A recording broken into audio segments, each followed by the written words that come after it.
You have lived in the Spokane area for about a dozen years, but you have connections to Wenatchee, is that right? Yes, it is. Proud Wildcat. I graduated 2004 from East Wenatchee and was born there, raised there, grew up there. Yeah, it's home. Do you, when you were growing up here, was poetry having something that had a place in your life, or was it something you discovered, as you grew to adulthood, as you found yourself in different places? Poetry's always been a part of my life. I was binding my own chapbooks from a very young age, staplers and tape and twine.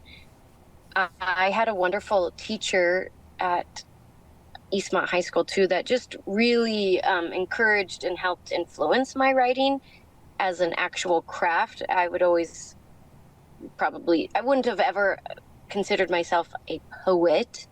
I just knew that I liked poetry. And having a teacher that said, this is something, and I can't wait to see what you do with it, definitely encouraged me to look at it more as a skill and a craft, something that I could work on and get better at. And yeah, but it's always been a part of my life, and definitely now it's fun because it's my real job. Who was your teacher at Eastmont? Matt Cadman. We know Mr. Cadman pretty well here.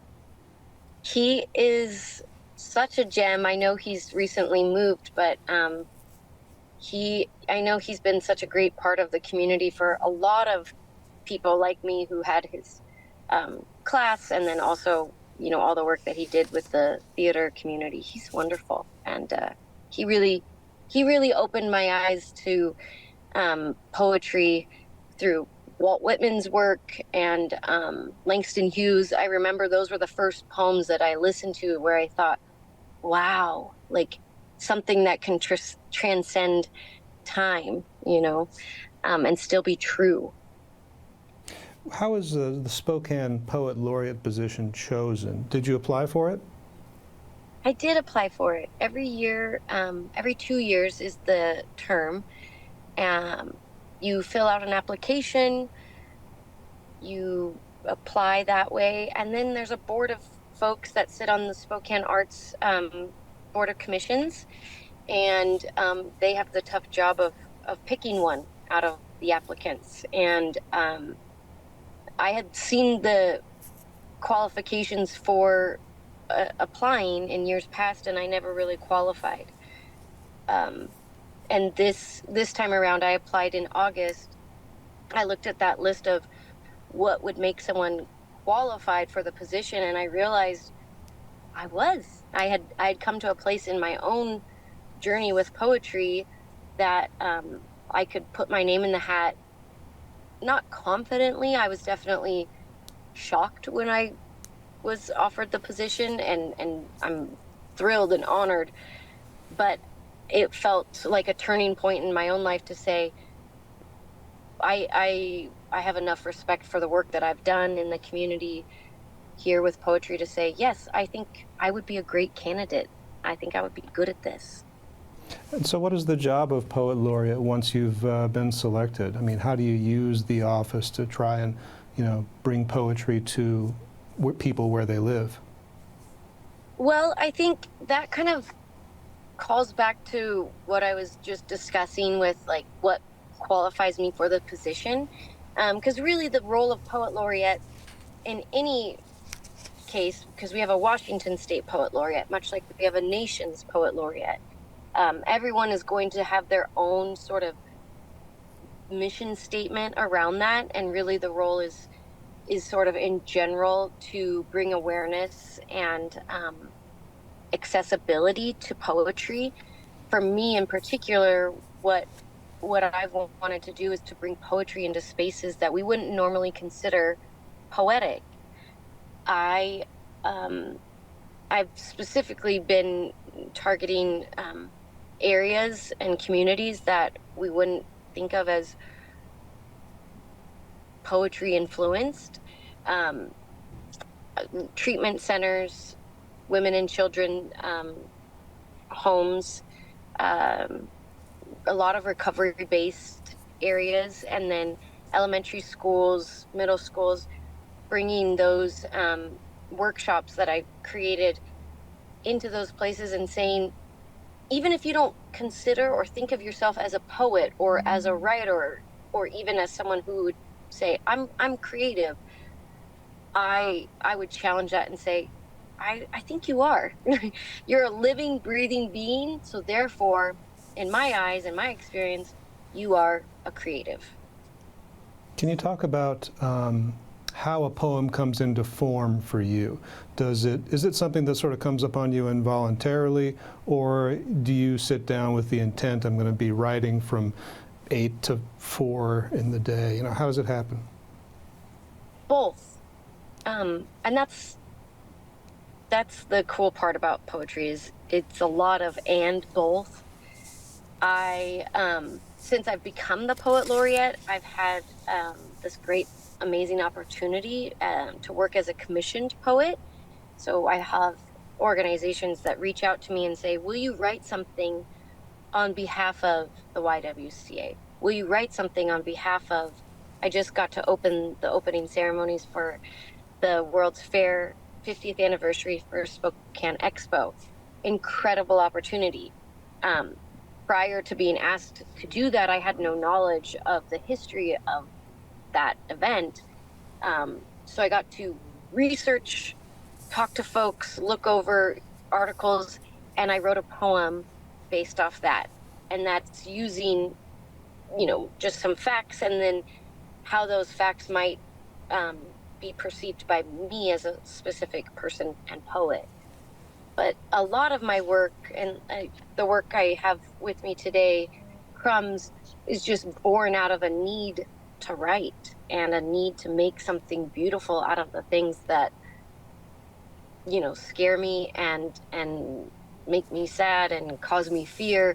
I want to use those things and regenerate them for something good. And I do that a lot with poetry. What are the obstacles to writing a poem? I mean, what kind of things hold you up or give you hesitation or just make it more difficult to get the words onto the page? I have 4 kids, so that is the biggest obstacle for me, is having enough time, literally, and space physically. As you can see, I'm in my car.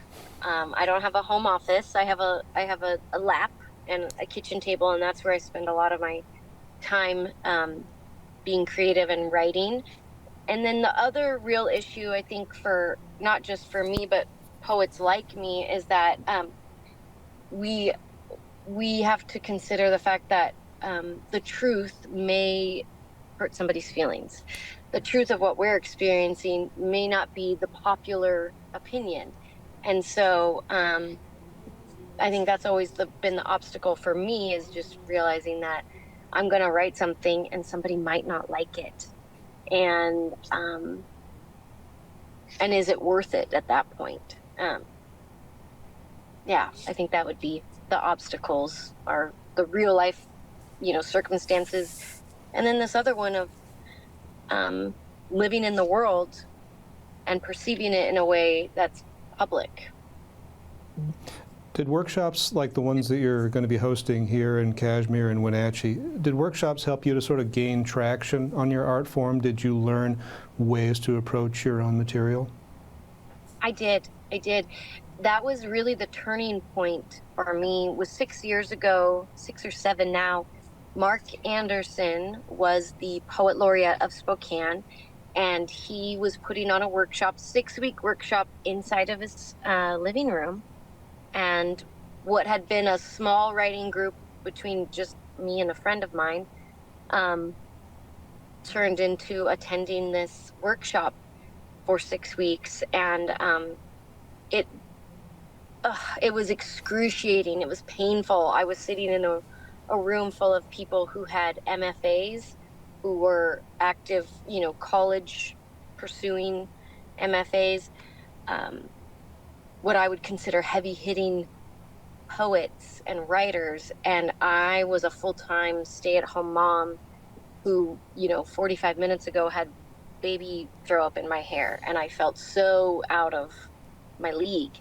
And it grew in me a place of resilience that was like, I'm just gonna write.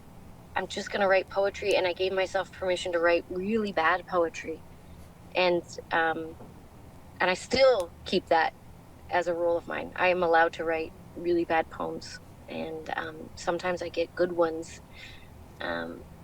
But yes, workshops are incredible. I take as many as I can because I never ever want to think I've arrived. I never want to think, oh, I've got it. There's so many great tools and applications that we can learn from. And then also just the community of being with other people who, like me, have to write for it to make sense. What can people expect from your workshops? I mean, what kind of inputs or exercises might they gain?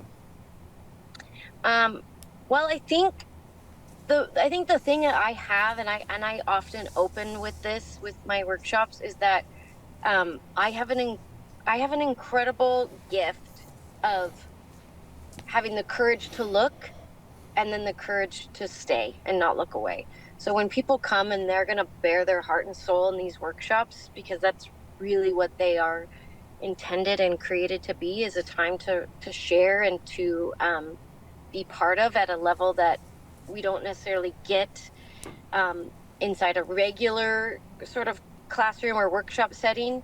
Um, I I teach workshops and facilitate and host much like I'm doing right here with you. Like it's a very intimate experience because I come with my whole heart out there trying to inspire people by putting myself out in a way that it's really the only way I know how to anymore is just here's all of it. Here's what I think about grieving the loss of my brother. Here's what I think about having a special needs child. Here's what I really think about, this or that.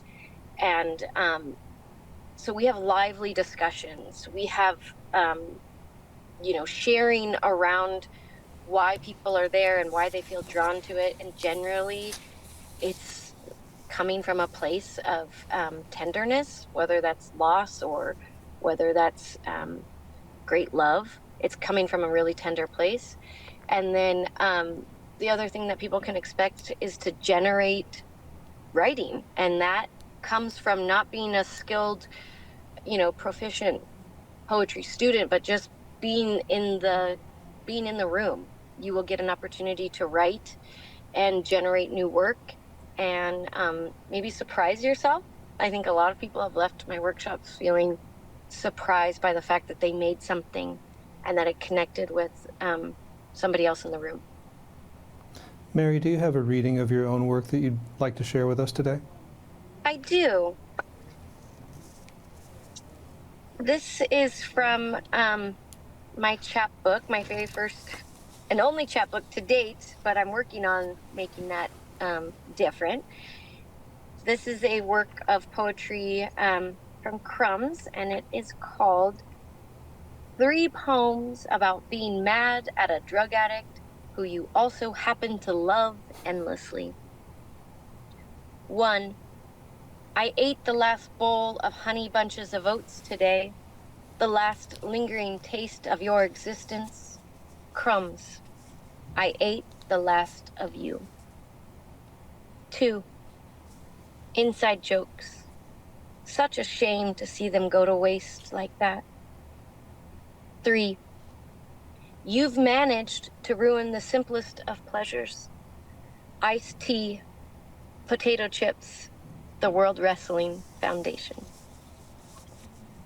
Thanks for having me, Jefferson. Thank you, Mery Smith from inside the Poetry Mobile, Spokane Poet Laureate. Friday, May 10th at the Cashmere Public Library and Saturday, May 11th at the Wenatchee Public Library are your workshops. People can register for those to join at ncwlibraries.org. And they can also, I think we mentioned earlier, pick up a copy of Crumbs, the chapbook, if you don't run out. That would be great if I ran out.